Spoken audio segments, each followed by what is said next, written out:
आजच्या मिनी व्लॉगमध्ये स्वागत आहे। सकाळी मॉर्निंग वॉक करून आल्यानंतर असा घाम आला होता आणि मग सगळं आवरून झाल्यावर इकडे स्वयंपाक करायला सुरुवात केली। बाकीची सगळी तयारी करून झाली होती आणि कोण कोण अजूनसुद्धा वेळीवर खोबरं किसतं नारळ किसतं ते सांगा। तोपर्यंत खालनं आवाज आला जांभळं आलेत जांभळं, त्यामुळे लगेच जाऊन जांभळं घेतली। ह्या काकू चिमण्याहून आल्या होत्या, आमच्याकडे गाव आहे चिमणे नावाचं, तिथनं जांभळं घेऊन आल्या होत्या विकायला।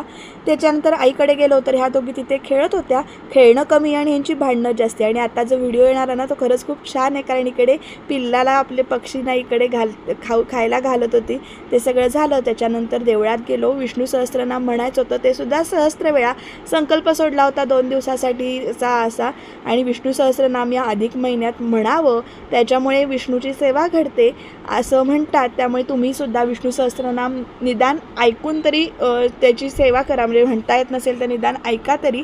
त्यामुळे एक वेगळं मनाला शांती मिळेल आणि देवाची सेवा करण्याचं इकडे भाग्य आपल्याला पुण्यसुद्धा मिळेल।